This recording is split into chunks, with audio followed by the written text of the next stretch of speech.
वो शख्स अपने काम से घर आया तो बीवी आग बगोला होकर मिली, या इस घर में मैं रहूंगी या तेरा बाप रहेगा।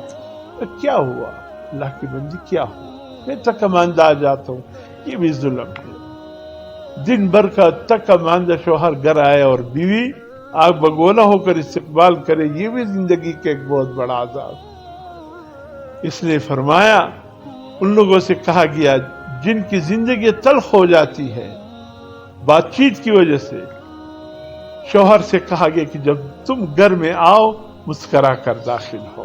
बीवी से कहा जब तुम्हारे शौहर घर आए मुस्करा कर इस्तेकबाल करो। खुदा की कसम इस घर में कभी तलाक की नौबत नहीं। ये छोटी छोटी बातें अगर हम करें, खुदा की कसम जिंदगी आसान हो। यहां से भी आग बगोलों को दुनिया भर के गुस्से अपने ऊपर सवार करके दूसरों से खंदे पेशानी से मिलते, घर में आकर आग बगोला बीवी के सामने।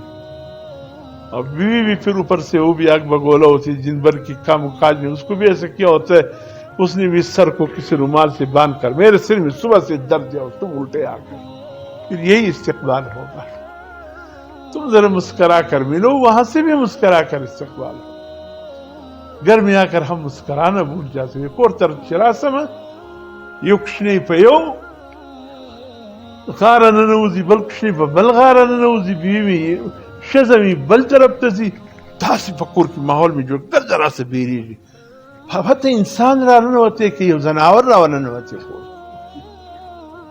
ताखो जनावर की जी तरह से खलक जिनी पटी तो इंसान वो कोर तराले तासो कुछना दे पटी बाबा रानी देने की इस्तकबाल वो कोई सलाम वो कुछ अगर दुम्र बेलेदनी जिसता पे वो कोई न मुझे बला कोर वाला दिमी उसे शुक्ला खैर यार आले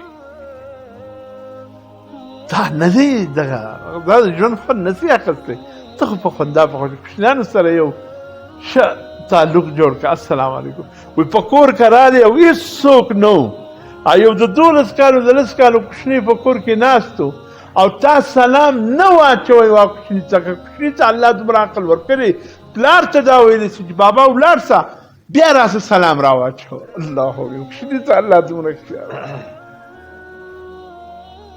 सलाम कहकर दाखिल हो। सलाम हुज़ूर फरमाते जो शख्स घर में दाखिल हो दरूद शरीफ 3 दफा क़ुल हुवल्लाह पढ़े फिर अस्सलाम वालेकुम कहे, उस घर से रिज़्क़ खत्म नहीं होगा।